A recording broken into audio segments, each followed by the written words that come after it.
অন্যায়কারী যত বড়ই হোক না কেন, সেটা যদি আমার দলের ভিতরে হয়, সেই অন্যায়কারীর বিরুদ্ধে দাঁড়িয়ে জনগণের হক আমরা রক্ষা করব ইনশাআল্লাহ।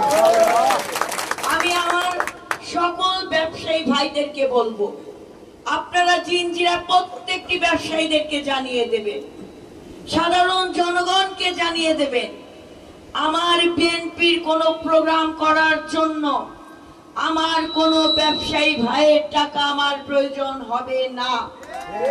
আমি বিএনপি সভাপতি হিসেবে আপনাদেরকে বলছি, আমার যারা বিএনপির পদ পদবি ধারণ করে নেতৃত্ব দিচ্ছেন, নিজের পকেটের টাকা দিয়ে আপনারা রাজনীতিটা করে এসেছেন, সেটাই করবেন।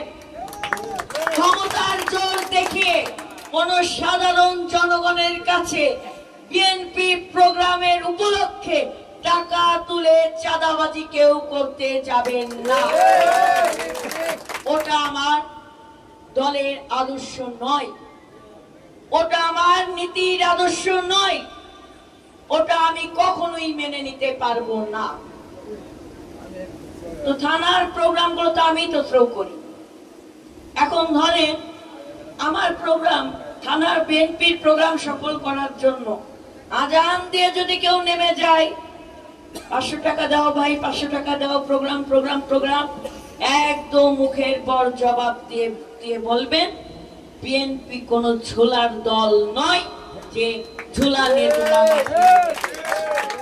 ওটা আওয়ামী লীগের চরিত্র, ওটা বিএনপি চরিত্র না। তবে হ্যাঁ, কিছু কিছু মানুষ থাকে, সবাই তো একরকম না আমরা, তাই না? কিছু কিছু মানুষ থাকে সুযোগ বুঝে ঝোঁক বুঝে কোপ মারি, সেই মানুষগুলো থেকেও আপনারা সতর্ক থাকবেন।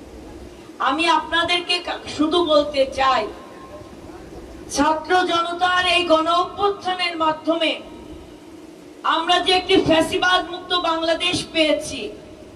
আজকে জিন্না ভাই আপনাদের এখানে কত টাকা তিনি সমিতিতে পেয়েছেন, স্বচ্ছতার মাধ্যমে তিনি বলেছেন, আমি আসলে জানি না। আপনাদের কাছে কমিটমেন্ট করছি, আমরা শুধু আপনাদের দোয়াটা চাই এবং ধানের শীষের পক্ষে আপনাদের ভোট আমরা চাই।